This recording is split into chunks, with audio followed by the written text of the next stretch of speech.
Coloca. Bom dia, bom dia. Só coloca no banco da frente. Eu tava falando aqui com a Laís, a cada 5 minutos, 10 minutos de atraso aqui, eu ganho 20. Vocês sabem disso? É com juros? É, e composto ainda. Não, não.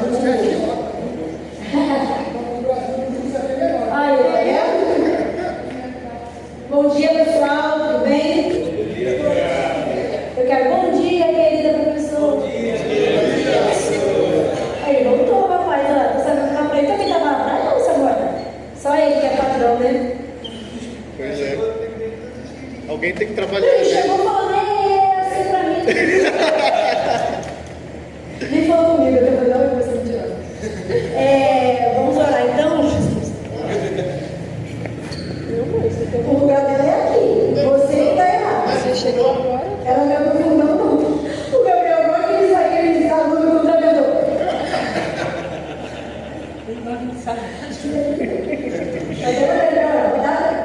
Estava assim já?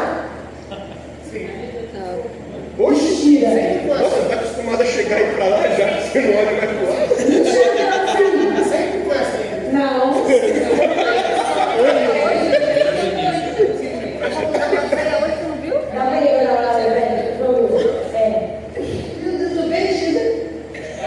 Olha lá, tá vendo, ó, Carioca? Tá na minha, tá na minha. Eu vou perguntar pra ele, ela tá falando certo? As notas vão começar a ser em casa, né? Então vamos orar?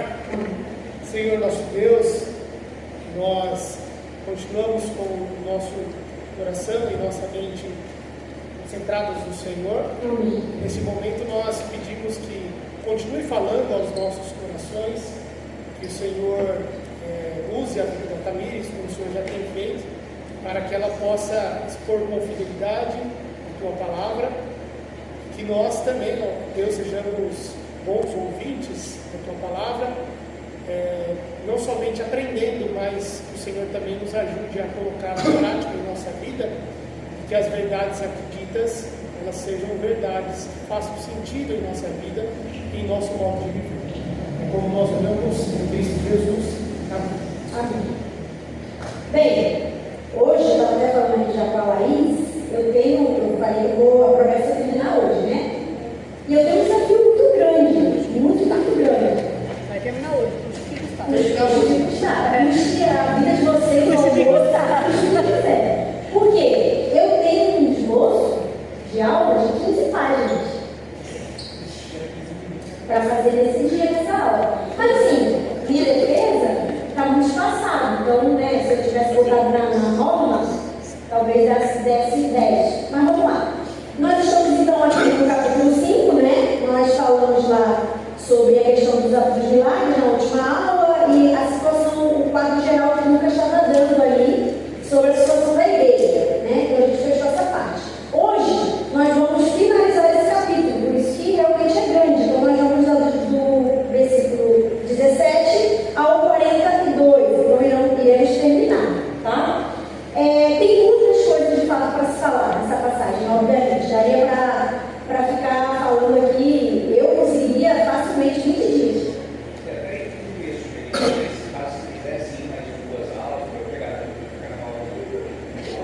Não quero. Obrigada. Não, eu me compadeço. Ele está querendo, não imagina, ele está querendo dar aulas. Mas vamos lá. E eu pensei, se o Juninho conseguiu, eu conseguirei. Em 50 minutos. Em 50 minutos, 49 minutos. 40 minutos, contando o coração com saudação de tudo. Mas vamos lá. A ideia, e a gente tem conversado um pouco, né? Tanto eu, o Pedro e o Otávio, em relação a essa questão da dinâmica da aula, de ser algo mais objetivo, né? E eu sempre sou bem adversa à ideia de enxugar o conteúdo, porque eu acho que se fosse para enxugar tudo assim, não teria propósito da EBD. Mas eu concordo que tem coisas que a gente pode deixar de falar, e se for o caso, como o Pedro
Tem, né?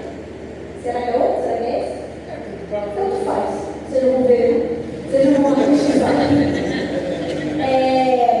Ele falou, ele introduz essa passagem, eu achei muito interessante, porque ele diz, ele enaltece como Deus é sábio na escolha dos seus anotadores, vamos dizer assim, daqueles que ele usa para escrever a palavra, né, como o Lucas aqui foi usado, a habilidade. É que a palavra escriba, ela não estava língua, né? Então eu evitei. Quando você falou, eu já. Então ele usa de umas habilidades literárias que o Lucas tem. Eu achei interessante que ele ressalta isso. Ele diz que vocês conseguiram perceber, ele vai narrando a história ali do início da igreja, mas de uma maneira cotidiana quase, né? Porque é um cisto de emoções, ele vai contando a história de uma maneira em que parece que a gente está de fato olhando, está acompanhando, como se estivesse lá. E ele cita uma frase aqui que eu vou começar a abrir, com isso para vocês, para poder a gente abrir e começar a ler esse momento. Então a gente está vindo de um momento bom, né? A igreja estava tendo. Deus realmente moveu as relações da igreja, eles estavam cheios do Espírito Santo e tudo mais. E aí, de repente, acontece o efeito o caso de Ananias e Safira, e aí daqui a pouco volta para um lado muito bom, mesmo com aquilo tudo, ele deixa bem claro que a igreja continuava crescendo, as pessoas estavam sendo trazidas enfermos de tudo que é lugar, e aí em seguida ele trata da segunda perseguição, vamos dizer assim, ainda apenas meio que individual, ainda estava no plano dos apóstolos. Mas olha o que ele fala: vivenciamos o transcurso dos acontecimentos da forma como ele foi experimentado pelos cristãos daquele tempo. A destemida firmeza dos apóstolos tem êxito.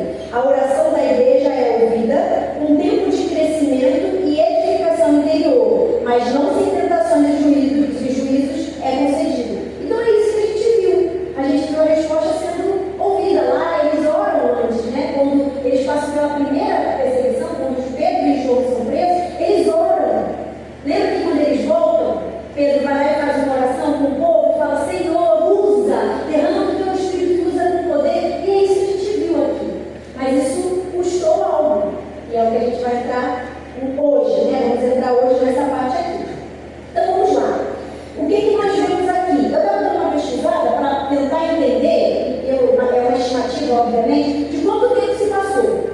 Desde quando Jesus ascendeu e até esse fato aqui. Porque, por exemplo, para a gente demorou um ano, né? Para a gente estudando, demorou um ano. A gente está um ano desde esse começo. Eu falei, caramba, será que foi tudo isso, né? Porque a sensação que eu tenho é que o espaço realmente foi muito longo. A gente demora tanto em cada texto que a sensação é que eles ficaram a vida toda lá. A prisão de Pedro e os apóstolos ficaram uma semana lá. Mas, na verdade, não. A ideia dos historiadores aqui, eles imaginam que seja de 2 a 3 semanas. Então, de 2 a 3 semanas, tudo isso aconteceu aqui na igreja. Desde a primeira prisão de Pedro e João. Foram presos. 2 a 3 semanas, mais ou menos, aconteceu isso aqui. No máximo um mês aconteceu isso aqui. Então, eles acabaram de fazer. Então, você imagina a insatisfação e a raiva dos sacerdotes, né, lá, dos fariseus e tudo mais, pensando: cara, não tem um mês. Eu falei, esses caras, um mês, eles já estão no mesmo lugar, fazendo as mesmas coisas. Só que a gente repara que, assim como o Lucas anotou e escreveu e nós estamos tendo acesso aqui, a gente está vendo que a igreja teve um crescimento astronômico.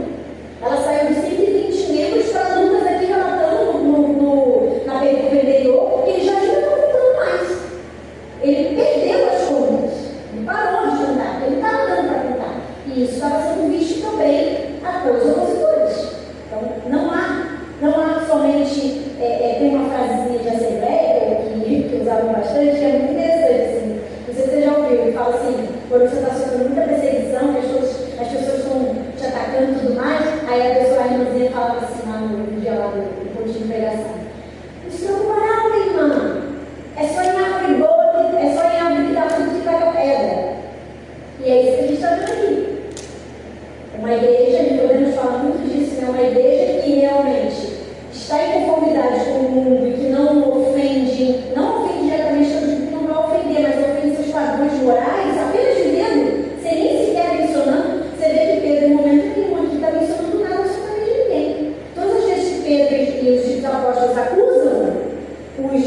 os fariseus e tudo mais, quando eles são acusados, é uma réplica. O teor da mensagem dos apóstolos não era como o de João Batista. Arrependam-se em raça de víboras. De maneira nenhuma.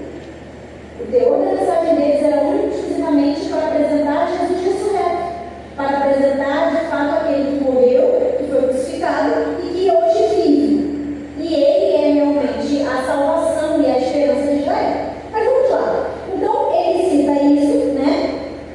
E a gente começa a ver, como eu falei, esse padrão histórico. Toda vez que a igreja cumpre o seu papel, sem necessariamente apontar o dedo diretamente, é isso que acontece. Né? Essa oposição que acontece. Ela só não vai acontecer quando a igreja realmente se difunde com a ideia do mundo e tudo mais. Enfim, então a gente segue para a prisão deles, certo? Eles vão e são presos. É o que a gente começa a ler aqui. Levantando-se, porém, você vê um porém. Estava tudo muito bom, mas, entretanto, todavia, levanta-se o sumo sacerdote, né? E todos que estavam com ele. E lembra que eu citei para vocês da seita dos saduceus? Eu citei isso daqui lá atrás e fiz a diferenciação, falei mais ou menos quantas seitas tinham e quais eram mais ou menos o segmento, a prerrogativa de cada uma. E aí, então, lá quando a gente veio lá atrás, até quando o senhor falava seita, o Pérez veio lá com a ideia do dedo e tudo mais, ela não tinha aparecido, mas você vê que aqui ela é usada para justamente falar isso, né? E essa palavra tem como origem herege, por exemplo, né? Ela tem o mesmo teor. No grego, ela é um radical de heresia. Então, olha só, quem é os saduceus, então? Eu já falei, né? Quem é que lembra? Cadê minha listinha no meu... Calma, tá gravidez, tá fechando a memória. Quem era? Qual era o segmento teológico, vamos dizer assim, dos saduceus? Quem que lembra? O que eles acreditavam? Ou melhor, o que eles não acreditavam, para ficar mais fácil? Como? David falou. Falou o que, tá? Ressurreição. Muito bom. Muito bom. Exatamente. Então, o que caracterizava os saduceus, que eram até desavenças, lembra que quando eu falei isso, eu destaquei de como os saduceus se aliaram aos fariseus, que eram opositores deles, porque os fariseus acreditavam na ressurreição. Os saduceus não. Os saduceus só acreditavam no Pentateuco. O único livro, os únicos livros e guias que eles tinham era apenas o Pentateuco. Eles não acreditavam em nada mais que tinha na Bíblia judaica. Nem profetas, nem Elias, nenhum. Então eles tinham essa ideia. Então olha que avença, que desavença o povo aqui estava fazendo. Então eles estavam ainda dentro do próprio templo, né? Eles estavam ali dentro do próprio templo, ensinando uma heresia, segundo eles, né? E aí, ó, a primeira coisa que a gente se destaca aqui é quem eram os saduceus, como a gente acabou de falar, e eles foram tomados de inveja. E é interessante essa palavra aqui, inveja, porque essa palavra inveja é a palavra que a Bíblia diz para zelo. É a mesma palavra. E às vezes, por vezes, ela é usada como se não tem zelo pelos seus, né? Enfim, ela tem os dois sentidos. Por isso que a inveja, aqui já é traduzido, na verdade, para o português, com uma interpretação. Porque zelo por si só é uma palavra que serve, ela é ambígua. Ela tem um lado positivo e ela tem um lado negativo. Depende de quem sente e depende do objeto. Essa é a grande questão. Aqui já foi mastigado para a gente já ler e falar, realmente a planidez não era algo proceder do Senhor. Mas como que a gente identifica? A gente identifica aqui analisando as suas próprias razões. Nós já vimos o parecer desses homens. Esses homens não são novos no cenário, né? Eles estavam, inclusive, envolvidos na crucificação e tudo. E esse zelo aqui, vocês diriam que é zelo pelo cuidado realmente do Senhor, pelo cuidado que estava sendo ensinado, do templo, do zelo pela Torá, como eles tanto amavam, ou vocês acham que era um zelo da sua própria imagem, do seu próprio poder, do risco, do que aquilo estava afetando para eles? Qual que é a percepção? Era pelo tempo? Era realmente pela tradição? Pelo que o próprio Deuteronômio fala sobre você transgredir a lei, sobre não guardar os preceitos, sobre descumprir? Vocês acham que era esse o zelo? É difícil do texto, né?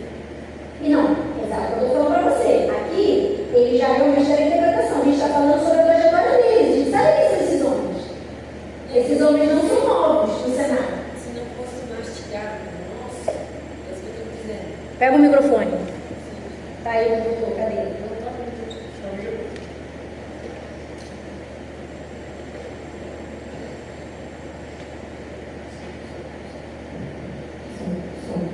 Então a gente já tem uma ideia de quem são os saduceus, de que aqui é um contexto de perseguição, isso tudo já está na nossa cabeça, né? Exato.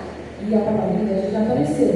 Então, se a gente não tivesse lido inveja, eu acho que a gente não conseguiria também, ou se a gente não soubesse desses pressupostos, a gente também não conseguiria saber por que eles estavam, qual era o sentimento por trás da prisão. Exato. Até agora a gente não conseguiria, eu acho. Não conseguiria. Por isso que eu estou destacando exatamente isso. O uso da palavra, o zelo, é assim como qualquer outra coisa na nossa vida. A gente às vezes pode externalizar e quando a gente externa parece que é muito honesto, muito sincero, mas a gente sabe muito bem, o Senhor sabe muito bem como que aquilo está sendo feito. Na igreja acontece muito isso. Acontece muito de pessoas às vezes que têm um excesso de zelo, que às vezes parece que é o zelo pela obra, ou o zelo por alguma coisa, e na verdade não é. Na verdade é um zelo de uma posição que não quer ser roubada.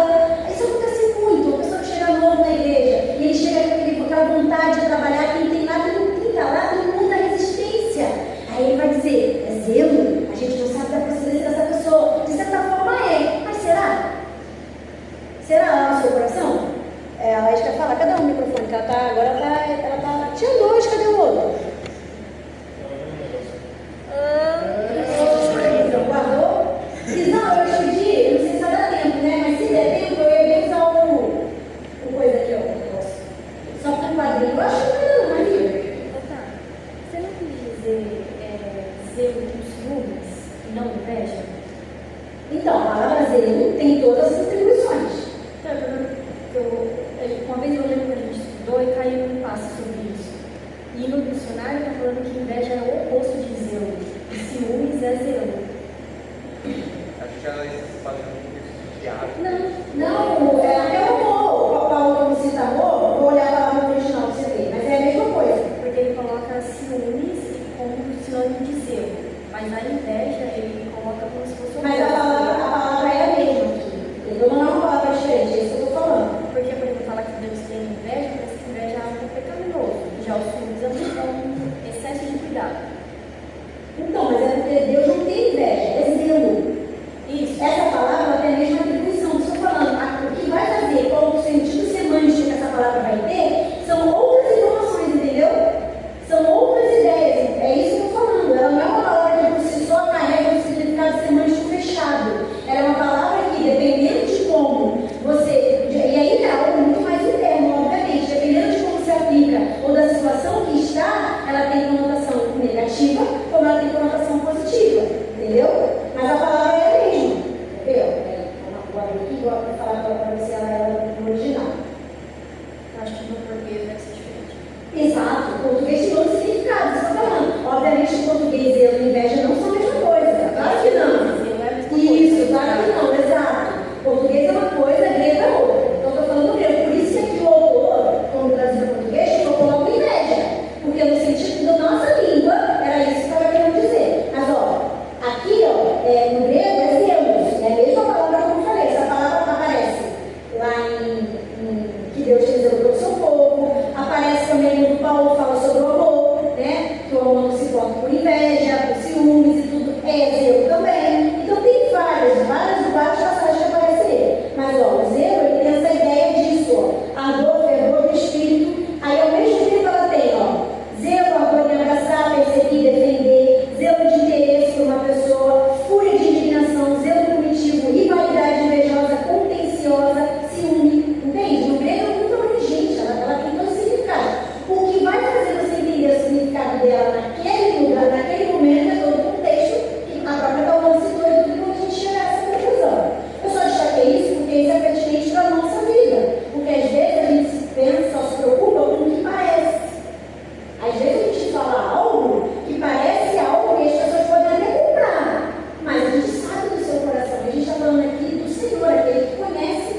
que em Roma a prisão não era exatamente como uma punição em si, né? Essa ideia da prisão como punição é algo realmente que veio aqui com a Igreja Católica, enfim, tudo mais, né? As penitenciárias eram nesse sentido. Então, nessa época aqui, não era propriamente uma punição já. Então, era uma cadeia pública, provavelmente, estava no meio da cidade e tudo mais. E a outra ideia é que também eles foram levados, não igual foi da outra vez, que eles ficaram dentro do próprio templo reservados. Dessa vez eles foram levados à prisão comum de Roma. Então eles estavam com outros presos, provavelmente com gente que de fato cometeram crimes, né? Então vamos lá, seguindo. Aí então eles prenderam os apóstolos, mas de noite um anjo do Senhor abriu as portas do cárcere e conduziu-os para fora. Aqui é interessante porque eu me fiz uma pergunta, eu não sei se vocês se fizeram. Um anjo do Senhor. A gente já viu isso acontecer algumas outras vezes, né? No Novo Testamento também se apareceram anjos, e no Antigo Testamento também. Há uma polêmica, vamos dizer assim, sobre a aparição de anjos. Vocês diriam que esse anjo do Senhor é o mesmo anjo do Senhor, por exemplo, que apareceu a Jacó? Oxe. Acho que não. O que você acha? Eu na minha ignorância. Você acha que não? Por que não? Instinto. Não, essa foi a melhor coisa. Eu ouvi e falei, só uma live aqui falando não. Putz, voz da minha cabeça. O que vocês acham? É? Por que não? Porque ontem era a função de servir. Aqui ele está servindo o serviço do Senhor. Enquanto naquele mundo ali, era o próprio Cristo que estava acontecendo. Muito bom, ali era uma teofania, você está falando então, né? Uma cristofania. Exatamente isso que eu estava pensando. Lá em Jacó era uma cristofania. Exatamente isso. E aqui não é. Por que não é? Porque aqui realmente os anjos têm a função de servir os santos. E aqui era exatamente o que eles papel. Mas teofanias eles também serviram, né? Em outras teofanias também serviram. Não de Jacó não, mas eu já pensei que é de Jacó, porque a de Jacó é mais clara na nossa cabeça. Mas tem outras teofanias, né? Ele aparece para Abraão, é o próprio Deus, é o próprio Cristo também que aparece para Abraão, o anjo do Senhor. Por que eu estou fazendo isso? Tem algo bem pertinente para aula, mas é uma curiosidade.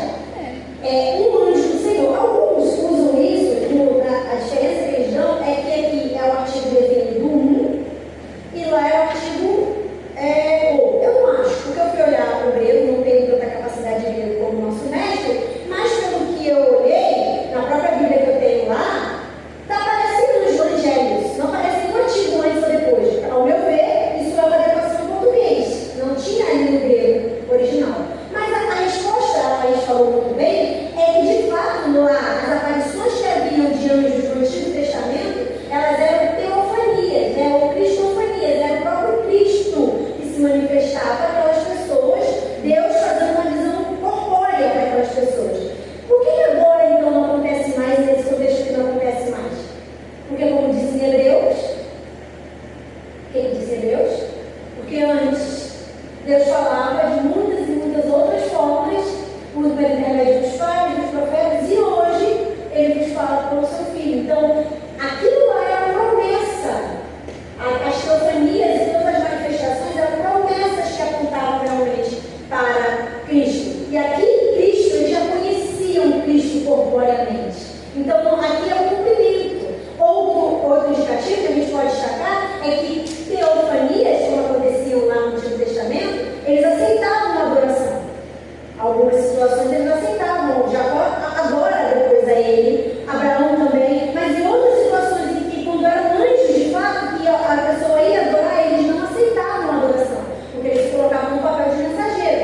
E é exatamente o que acontece aqui, não tem nem essa ideia de adoração livre, nem mais, mas esse é o critério que a gente usa para separar o que é uma manifestação de um mensageiro, que é esse que significa a palavra anjo, de o próprio Cristo se manifestando. Então, essas cristofanias nós não iremos ver mais, só iremos ver o nosso Cristo ressurreto quando estivermos com Ele lá, né? Então, beleza. Por isso demora, porque eu nem ia falar isso e ia cair com a realmente a gente não vai sair muito antes das três. Só tem, acho que mas a é aparição importante é de falar. Paulo, né? Também não é Cristo, é anjo. Ah, não, é Cristo? Cristo, é. Cristo parece a Paulo. Mas aí ele não veio, ele é uma luz, não é?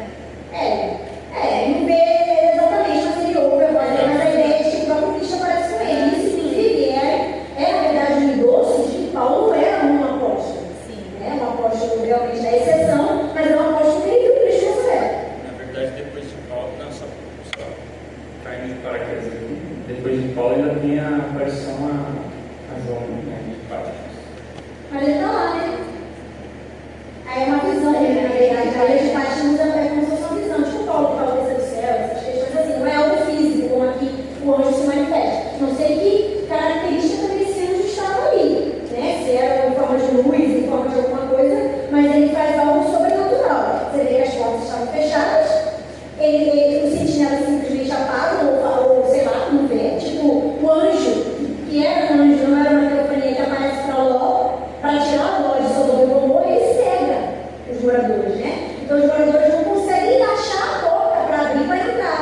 Então é um anjo. Então eles têm, de fato, dotados de algo sobrenatural de Deus, mas não necessariamente o próprio Deus, certo? Então, ótimo, a gente segue. E aí ele vai, ó, então a noite o anjo apareceu. A gente vai voltar nesse versículo 20, porque ele é crucial. Esse é um dos pontos que eu falei que eu gostaria que vocês saíssem daqui com isso dentro do coração de vocês. 20. E ele diz: Ide, apresentando-vos no templo, dizei ao povo todas as palavras desta vida. A gente vai voltar aqui depois. Então, outra característica que é um anjo também, porque ele também transmite uma mensagem. Ele não só liberta eles, mas ele transmite uma mensagem. O propósito dele era transmitir aquela mensagem, inclusive. Aqui, eu acho que a questão do artigo que o Cheguei estava falando a respeito, mas é o seguinte, no versículo 18, tem um aí? 19. O que acontece é que, se fosse o anjo do Senhor, teria necessariamente o artigo definido.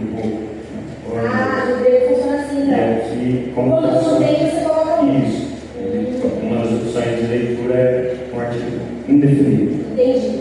É porque eu imaginei, por exemplo, no português, a gente tem que necessariamente escolher colocar o artigo, né? Então, no grego tem essa questão que você está falando. Na omissão do artigo, diretamente ele vai para o artigo definido, é isso? Você tem essa como uma possibilidade forte de...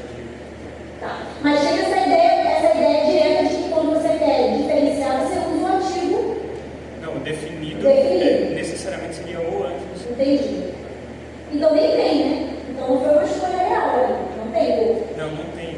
Então essa ideia, realmente, como eu falei, eu não acho muito plausível de se defender. Qual exatamente? Porque a ideia que eu vi, alguns estudiosos dizem que aqui não é o...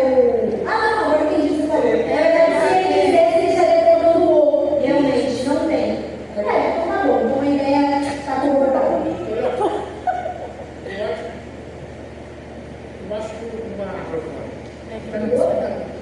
Eu acho que um argumento também, né, que o Paulo está dizendo, é que no Antigo Testamento se utilizava a expressão anjo do Senhor, isso até chegou a mencionar esse ponto, porque o próprio observador talvez não sabia. Então a gente tem que passar pertinho também desse pressuposto. Porque Paulo mesmo fala que ali Cristo era o mistério oculto da criação. Então talvez ele aparecesse corporeamente, mas nós não reconheceríamos. Né? Então não faz sentido você utilizar esse conceito, que naquela época fazia sentido porque era algo muito completo, no Novo Testamento. Porque se no Novo Testamento Cristo aparecesse, os discípulos já faria mais sentido utilizar o anjo do Senhor. Né? Então, no Novo Testamento, toda vez que aparece o anjo do Senhor, certamente já não é mais Cristo. No Velho Testamento, sim, porque não se sabia quem era Cristo plenamente, né? No Novo Testamento não faz sentido, né? Você pensar que Cristo mais uma vez apareceria de maneira ofuscada. Não faz sentido. Corrobora exatamente com isso, que a aparição dele estava lá, porque é uma das teorias de que Cristo não está no Antigo Testamento, ele está nessas aparições, inclusive, né? Então, realmente, se fosse Cristo aparecendo, ele sabia que o próprio Cristo aparecendo ali. Muito bom. Então, a gente vai voltar depois aqui. Então, o que o anjo faz aqui? Ele condiciona eles, né? Então, de novo, eu destaquei na aula passada, os milagres que estavam sendo feitos não eram necessariamente por causa da pessoa em si. Não era uma atitude, uma intervenção divina, pensando que, olha, como o meu povo está padecendo, está sofrendo, essas pessoas precisam de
perda de um emprego, uma morte de alguém, a perda de um filho, a perda de qualquer coisa, necessariamente parece que não tem a ver com a mensagem.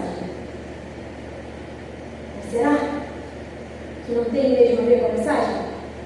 Porque o propósito é a mensagem. E as coisas vão se simulando ao redor disso daí. Então ele comissiona eles, detalhe. Eles não comissionam ele de qualquer maneira. Eles falam para ele, vai lá, apresenta-se no templo e diz o povo todas as palavras dessa Bíblia. Então ele dá um lugar. Não é só vai lá e vai para outro lugar e evita lá para você não ser preso novamente, não. Sai e vai para lá. É de uma ousadia, é de uma coragem absurda, né? Aí eu de novo vou ressaltar com vocês. Às vezes a gente pode achar que ela se formar também, a gente viu um anjo, né? Se eu visse um anjo também, eu ia ter uma coragem louca. Nossa, um anjo aparece para mim de manhã em casa, eu ia sair igual aqueles loucos lá dos Estados Unidos, chega aquelas placas falando, já arrependa, Jesus está voltando. Será? Porque a gente vai ver agora na frente, outras pessoas viram para ter separações de anjos, né? As cadeias foram destruídas e tudo mais. E não necessariamente olhar para esse sobrenatural traz significado, porque no final das contas, o que faz diferença? A mensagem. A mensagem. Todos aqui estavam sendo curados, como a gente viu, todos estavam sendo curados. Mas todos se agregaram à igreja? Não. É a mensagem. Está sob o domínio e soberania do Senhor. Então vamos lá. Tendo ouvido isto, no 21, logo no primeiro dia, eles entraram no templo. Você imagina como eles viviam estar? Você acha que alguém dormiu ali? Imagina a euforia, sabe? Logo no primeiro dia, tipo assim, não tinha nem começado os trabalhos e tudo mais do tempo, eles estavam ansiosos para ir lá. Ansiosos para serem presos novamente. E eles vão. Então eles entraram no templo e ensinaram. Chegando, porém, o sumo sacerdote e os que com ele estavam convocaram o sinédrio. E todo o povo, e todo o senado de Israel, mandaram buscá-los. Então o que a gente vê aqui? Eles foram presos porque vocês lembram quando as pessoas que procuram esse sinédrio? A gente falou lá também lá atrás. Quantos homens eram, mais ou menos? Não lembra? 70. 70 anciãos, eles puxavam ciclos, né, gente? Então, imagina para reunir 70 homens assim rápido. Então, eles ficaram presos uma noite para que esses homens conseguissem vir. Então, o sinédrio está todo mundo pronto, pensa todo mundo, se reúne todo mundo, vocês lembram como eu falei, geralmente podia ser, né? Era em círculo. Então, senta aqueles homens lá, os 70 velhos lá. E aí, pode mandar, chama eles lá. Aí vem a pior notícia. Então, estão lá não. Mas como então? Quem deixou sair? Não, está tudo fechado. Os sentinelas estão lá. E a gente vai ver depois, vocês vão ver, lembre-se disso. Depois, mais pra frente, provavelmente vai ter tido desdobramento. Você imagina que eles perdoaram esses caras? Vocês acham que eles iam realmente se render e falar que aquilo foi uma manifestação de Deus?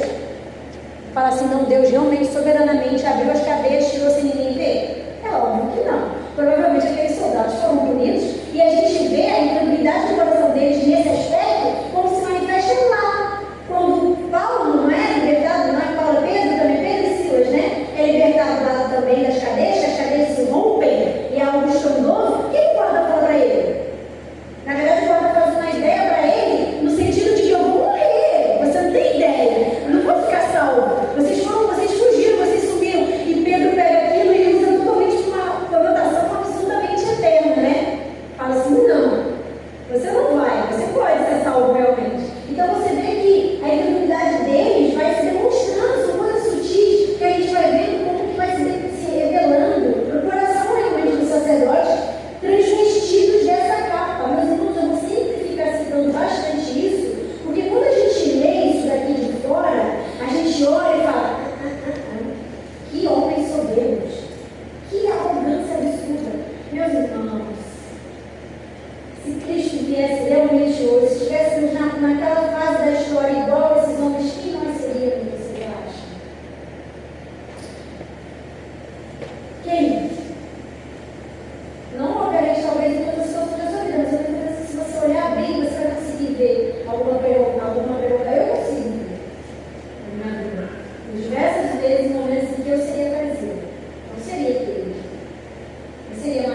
traz muita luz a nós devemos cuidar do nosso coração, devemos cuidar da nossa espiritualidade, desse zelo, para que esse zelo seja verdadeiro. Então a gente vê e fala aqui, foram lá e pegaram, 22, mas os guardas indo não acharam, tendo voltado, relataram, dizendo: achamos o cárcere fechado com toda a segurança, e as sentinelas nos seus postos, junto às portas, mas abrindo-as ninguém encontramos dentro. Quando o capitão do templo e os príncipes sacerdotes ouviram essas informações, ficaram perplexos a respeito deles e do que viria a ser isto. Então, eles começaram a indagar. O que isso significa? E a gente vai conseguir ver no decorrer aqui que a resposta, como eu disse, eles botaram uma resposta humana, provavelmente, né? Alguém foi subornado, alguém foi enganado, é o que a gente, o texto não diz, mas é o que a gente subentende. Mas vamos lá. Aí no 25, nesse inteirinho, enquanto eles estavam lá, ó céus, ó vida, o que aconteceu, onde esses homens estão? Alguém chegou e disse para eles: olha, pode piorar. Tem algo aqui que pode ficar pior. Eles não só fugiram da cadeia, mas eles, nesse momento, eles estão, eis que os homens que recolheste no cárcere estão no tempo ensinando para o povo. Então eles não só, é mais forte do que a casa de Babel, né? O pessoal da casa de Babel foi aquela graça toda, sai da prisão, vai lá para frente para mostrar para todo mundo. Eles foram libertos e foram ali na casa do perigo. Olha aquela musiquinha lá do Instagram, né? Eu sozinho aqui na casa do perigo, ele está lá. Eles foram para lá, eles estão lá. Nisso, olha o que eles fizeram então, eles estavam ensinando. Nisso, o capitão do povo 26 e os guardas os trouxeram sem violência, porque temiam ser apedrejados pelo povo. E aqui a gente vê o povo composto de quê? De gentios e também de judeus. Que, como a gente viu bem aqui destacado no último versículo, que Lucas destaca aqui para a gente, ainda aqueles que não ousavam fazer parte da igreja eram simpatizantes da igreja. Então o risco deles serem apedrejados, de haver uma revolta, era muito grande. Mas vocês acham que essa revolta seria por causa da mensagem? Por que vocês acham que haveria o risco de muita revolta e de rebelião se aqueles homens fossem presos? Qual é o motivo? Exatamente. Ele falou: opa, estou aqui, estou na fila, era hoje que eu ia. Você vem próximo? Não. E eles foram conduzidos coercitivamente, não todos os homens. Então, beleza, vamos caminhar. Aí, nisso, o capitão leva, então, 27, trouxeram-nos, apresentando-nos ao Sinédrio, e o sumo sacerdote interrogou. Aí aqui a gente começa essa brincadeira. Ele interroga. O 28 diz: expressamente nos ordenamos que não ensinasseis esse nome. Contudo, encheis Jerusalém da vossa doutrina e quereis lançar sobre nós o sangue deste homem. Então, olha a acusação. Qual é a acusação que eles estão fazendo aqui? Primeiro, eles acusam de desobediência, né? Expressamente nos ordenamos que não ensinasseis esse nome. Só nessa frase há duas afrontas diretas aos saduceus e sacerdotes, como geral. Primeiro, que eles, homens incultos, né, pescadores completamente letrados, não tinham a mínima capacidade para se ensinar no tempo. Eles ainda aceitavam, entre aspas, Jesus, porque Jesus tinha uma certa autoridade que eles não sabiam dizer de onde. Né? Eles não sabiam realmente justificar aquilo. E é por isso que os apóstolos eram dotados da mesma autoridade, entende? Por isso que os apóstolos eram dotados dos mesmos dons, dos mesmos milagres que acompanhavam, porque eles precisavam provar que eles eram sucessores daquela mensagem que eles traziam, da pessoa de Cristo, né? Então já começa isso, que eles estão desobedecendo. O segundo, que como eu disse, é a afronta ainda maior, é que eles achavam que resolveriam o problema com a morte de Jesus. Eles achavam que estavam resolvendo o problema, eles articularam. A morte de Jesus envolveu Roma, não foi algo fácil. Eles eram como se estivessem queimando um cartucho para realmente fazer tudo, porque aquilo era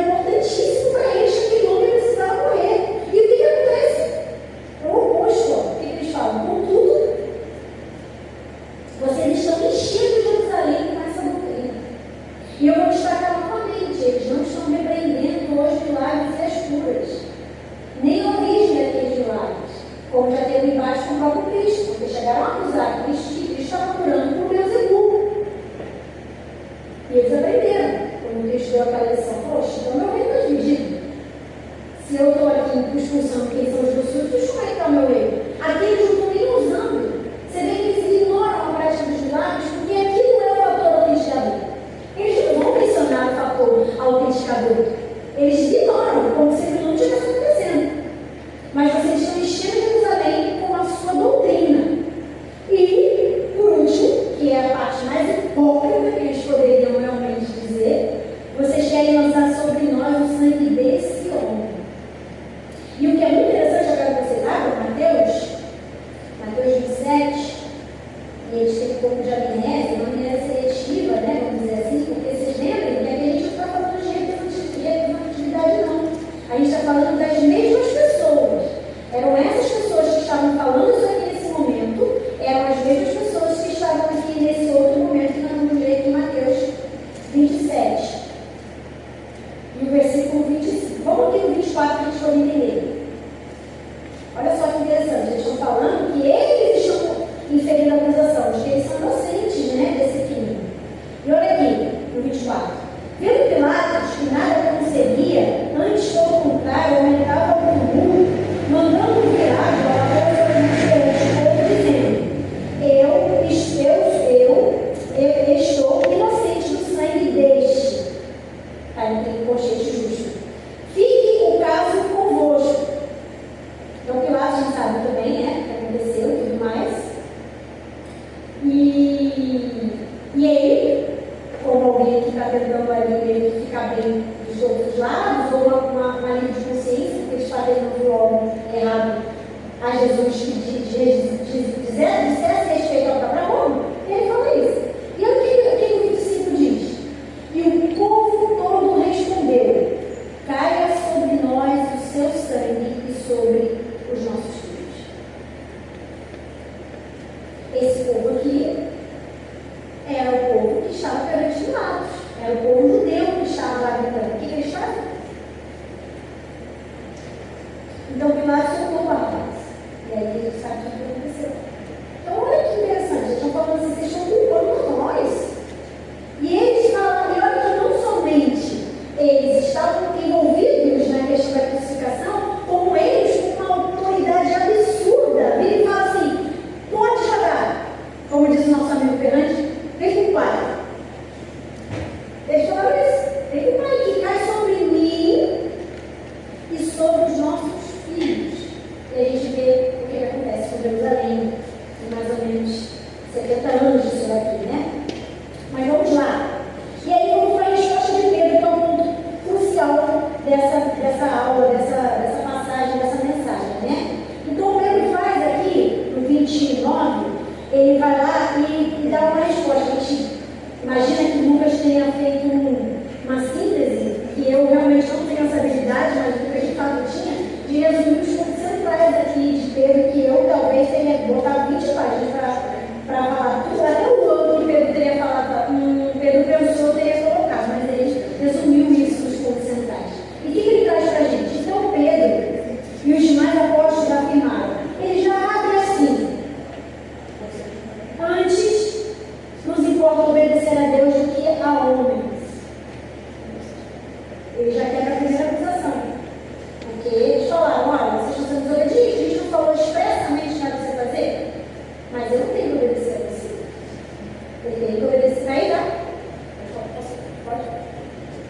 Amigos, queria só fazer um breve comentário sobre a fala do sumo sacerdote, né, do versículo 8. Eu achei interessante porque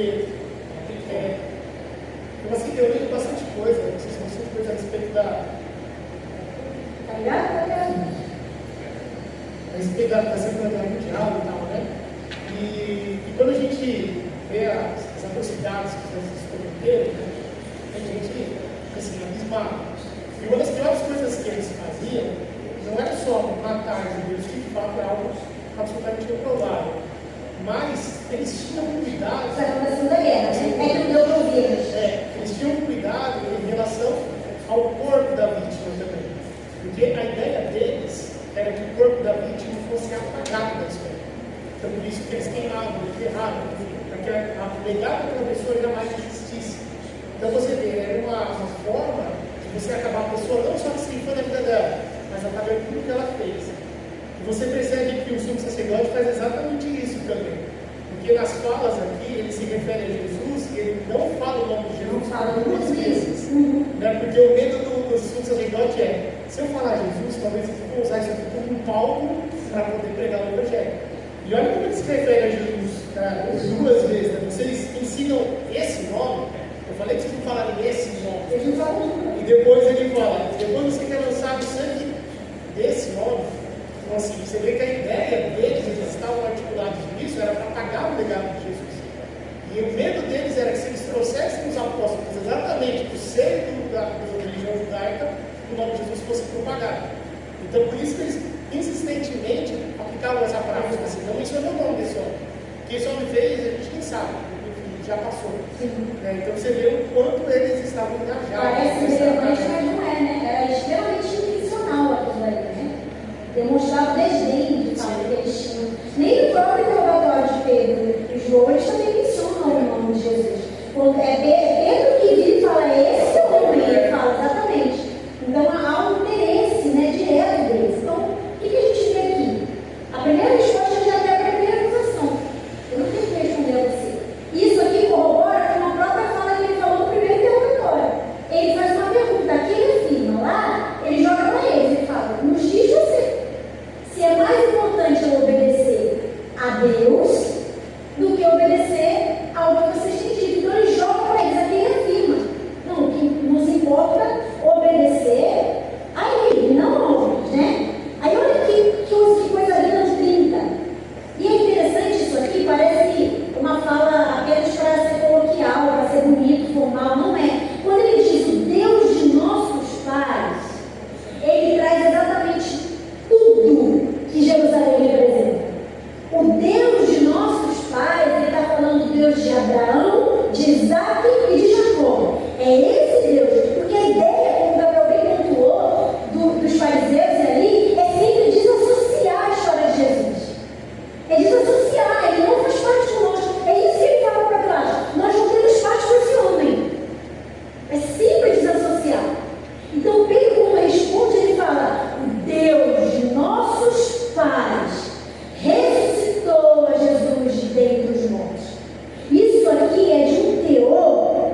mais até aquele dado momento, até ao advento de Cristo. Como era? Sacrifício feito por quem? Feito pelo sacerdote. Como assim? O sacrifício, você consegue, o sacrifício, quem é você? De que família você é? Será que do Levi? Você é um sacerdote? Porque no final eles estavam suas vidas inteiras servindo algo que eles nem sequer sabiam o significado real. Nem sequer mencionavam. E até um certo momento, até o momento do advento de Cristo, de tudo que Deus deu chance para que eles acreditassem, poderia até, e pela prerrogativa do próprio Gabriel falou, não tinha como também, não era tão claro assim, né? Existiam passagens, a gente consegue ver aqui, a gente está lendo agora. É muito fácil eu conseguir olhar e ver Cristo lá. É muito fácil eu achar a ordem de Mefibosete. Mas não era assim, não era tão claro. Mas apesar de que existia, Deus deixava bem claro em várias passagens de extrema importância da história de Israel, de que ele não se importava com o sacrifício. O que importava era obedecer. Ele deixou isso bem claro. Mas, para a sua imagem, para o alimento da sua imagem, para que a aparência fosse mantida e fosse perdurada, era importante de que, na verdade, o sacrifício fosse único e exclusivamente naquela fazenha. E não de que Deus está perdoando aquele pecado, necessariamente. Era o rito. E aqui está a maior ofensa. Aqui está a maior ofensa. Ora, e aí, no fim, ele diz, ora, nós somos testemunhas desse fato. E ele elenca duas testemunhas aqui. Não somente duas testemunhas, mas duas classes de testemunhas aqui. Ele fala, nós e o Espírito Santo, que Deus otorgou aos que lhe obedecessem. Então, olha a dinâmica de como Pedro prepara esse contraponto. E aí, eu quero, na verdade, a parte que eles se enfurecem, aí eles estavam enfurecidos, certo? Aí, por fim, levanta Gamaliel. Mas antes de levantar Gamaliel, eu gostaria que a gente entrasse, realmente eu vou conseguir terminar, né? Otávio.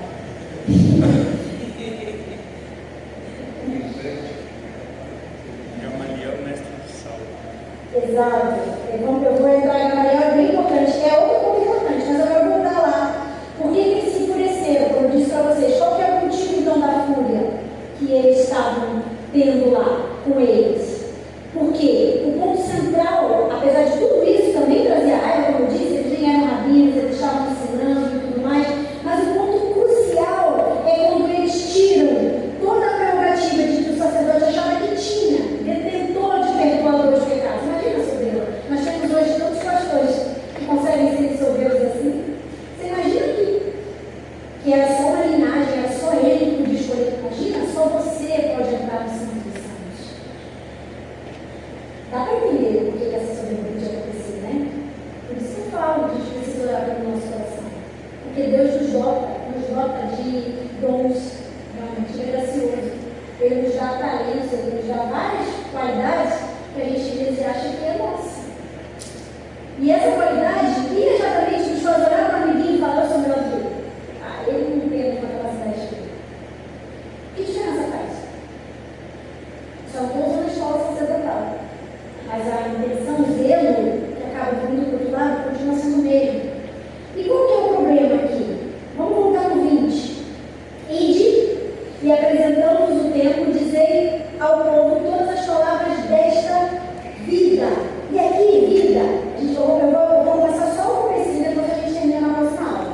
Vida, eu já tinha dito para vocês essa palavra. Pedro fez alguma passagem que mencionava vida, e eu cheguei a perguntar sobre isso. O grego, eu vou abrir aqui porque aqui está mais claro. No grego, eu amo o grego. Eu queria deixar isso assim. Eu amo, não tenho tanta capacidade quanto aquele homem, porque não é fácil. Mas o grego não é como no português, que às vezes a gente tem uma palavra e não consegue, que tem que ter várias palavras para significar diferente. O grego era uma palavra para cada coisa na sua semântica exata. Isso, e que para a gente produz vida. Como eu citei lá em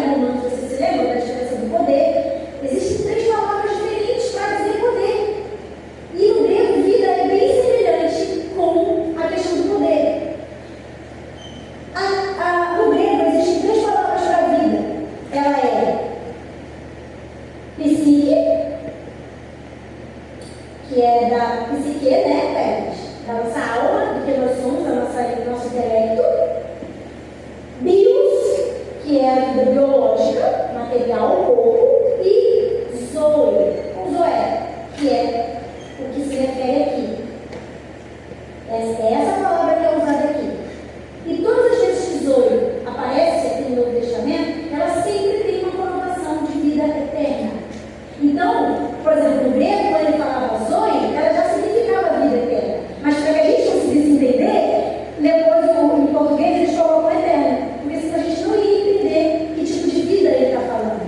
Mas quando Pedro, o anjo, fala para ele, vai lá e anuncia as palavras desta vida, e ele bota até em letra maiúscula como se fosse uma pessoa, porque de fato é uma pessoa, que é Cristo, é algo muito mais profundo. E só para a gente fechar, eu vou deixar claro para vocês. A Bíblia pode conter azul. Passou o nosso corpo, estamos aqui nesse momento, o meu corpo está aqui regenerado, creio que farei parte da vida eterna, então eu estou vivendo essa vida. Então, entendam isso, separação igual eu fiz lá nos poderes. Bios pode conter o zoe. A psique também pode conter o zoe, que é a vida eterna que é concedida por Cristo. Mas zoe não precisa necessariamente conter bios e psique, porque ela é algo imaterial realmente. Essa é a mensagem.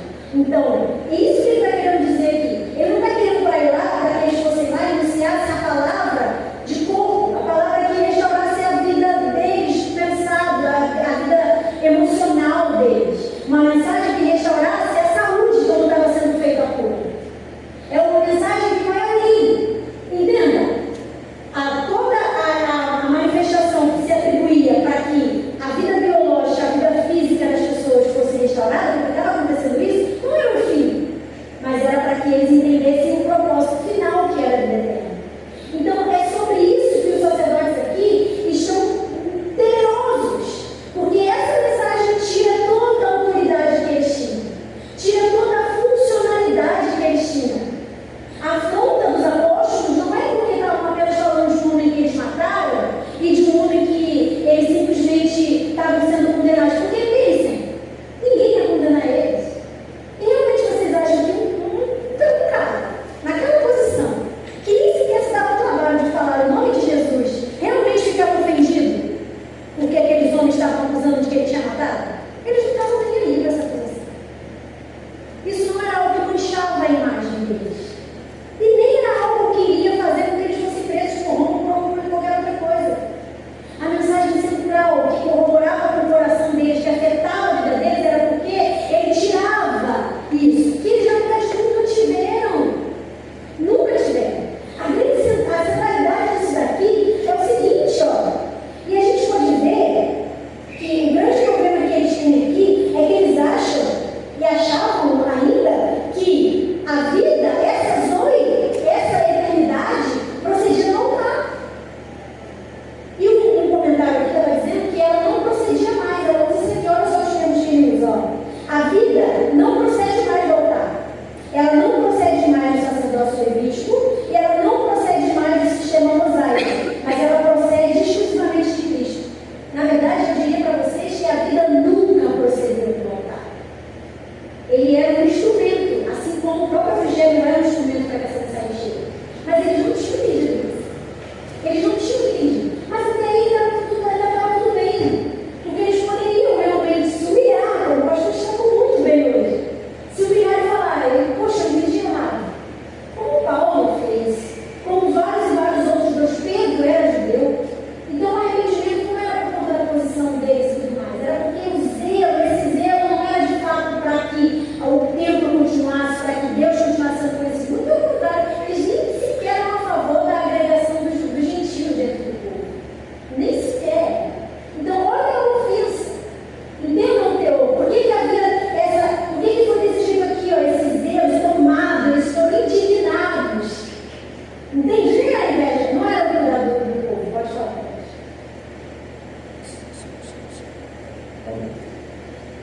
Acho interessante que você falou que a autoridade deles estava desaparecendo, né, estava se dissolvendo de alguma maneira. E eu estava lembrando exatamente da grande comissão. Toda a autoridade foi dada, porque é isso que eles estão testemunhando aqui no fim das contas, que Cristo, aquele a quem vocês se inclusam a se referir pelo nome, ele está reinando, ele é o príncipe, Deus exaltou o príncipe. E que Cristo diz para eles, toda a autoridade me foi dada, e dá a missão, né? A missão que muitas vezes a gente resume naquela palavra id. O imperativo é nem é o id, mas essa primeira palavra que é traduzida por id, é a que aparece aqui, quando o anjo dá a ordem para eles no verso 20. É a palavra, enfim, é a mesma palavra da grande comissão. Exatamente. Então eles estão, o que Pedro está fazendo aqui, quando ele obedece, para não vai pregar no templo, ele está talvez se referindo a essa ordem específica do anjo, mas no fim das contas eles estão testemunhando em Jerusalém, como em toda a Judéia e Samaria, e isso vai ser confirmado quando eles, o próprio sacerdote, no início do questionamento aqui, diz que eles encheram Jerusalém com a doutrina, essa doutrina. Então eles estão cumprindo a missão que Deus está dando. Onde que a autoridade de Jesus é confirmada e a deles é dissolvida? Quando eles prendem os apóstolos e Jesus vai lá e solta os apóstolos e a mensagem é pegada. Ainda eles fica parecendo, estava anotando a sequência dos fatos aqui, né? Fica parecendo aquela animação do Tom e Jerry. Prende só. E aí assim, é meio que como se fosse uma pirraça, no caso do Jerry é uma pirraça, mas tipo assim, o que o anjo faz depois de libertar, não é bom, agora vocês fujam. Não, vai lá para o templo, o ponto central. Eles ressaltam aqui, é o ponto central do mundo religioso, digamos assim, que é onde eu reino, onde começa a expansão do meu reino. Espero que vocês vão para lá, ensinar, e aí eles vão. E quando são questionados lá pelo Sinédrio, a resposta é essa: vocês dão uma ordem, mas a quem que eu vou obedecer? Quem que tem autoridade? E você vê, Carioca,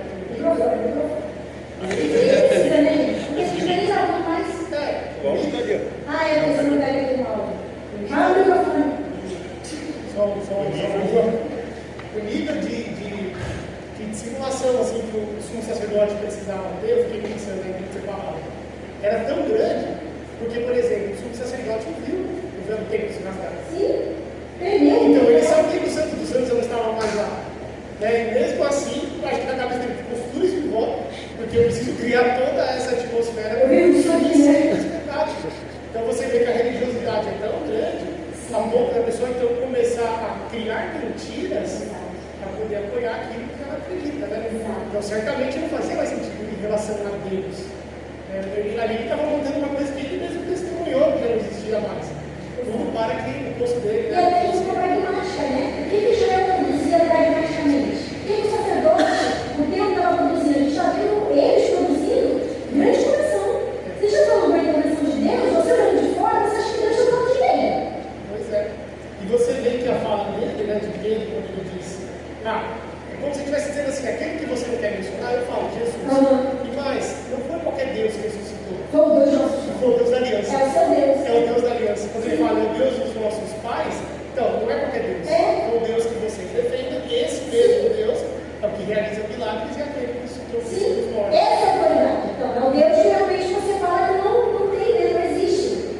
Só do ponto de vista prático, né, para a gente entender o que isso deve impactar nas nossas vidas, é mais ou menos assim: quando nós somos, por exemplo, censurados de pregar o Evangelho no nosso trabalho, quando nós somos de repente impedidos pelas autoridades de nos reunirmos porque está acontecendo, tem uma gripe lá fora, tem alguns vírus se espalhando.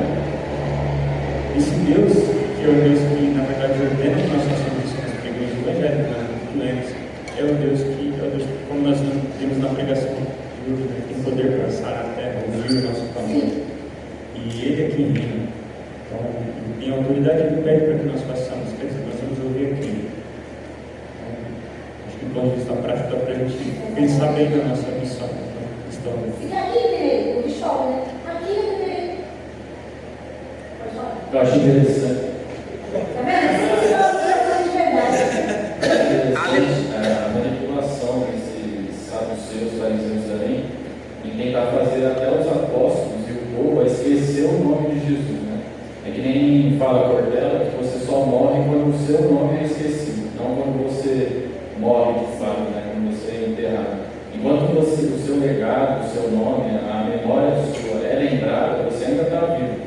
Então, essa manipulação, falando desse cara aí, o que é esse cara que vocês estão falando? E manipular até os apóstolos a esquecer o nome de Jesus. E é interessante como Pedro ele faz essa afronta.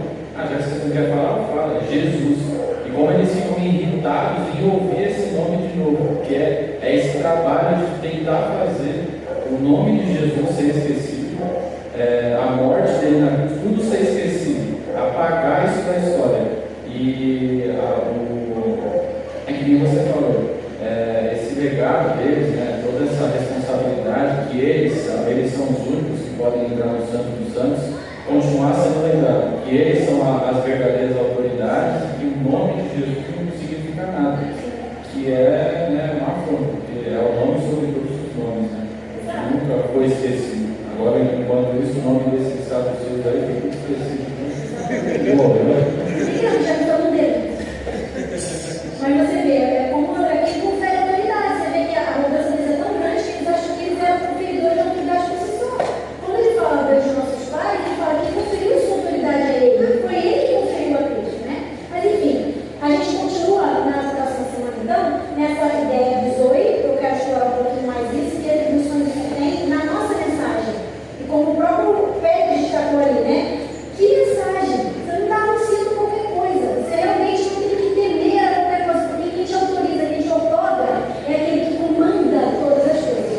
Então, para finalizar, e para ficar de reflexão para a nossa semana, é sobre essa investigação interna que a gente tem que fazer desse zelo.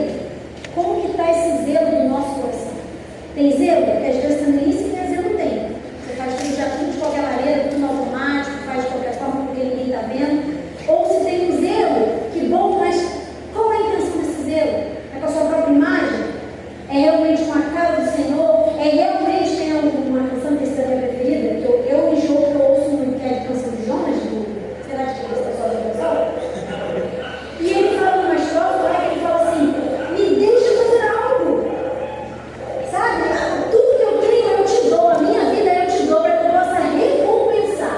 Esse é o zelo.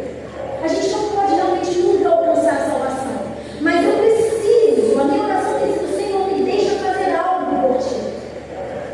E é isso que eu gostaria que a gente refletisse durante essa semana. Na próxima, a gente realmente termina e conclui essa minha passagem, viu? Quem pode orar um pouco, por favor?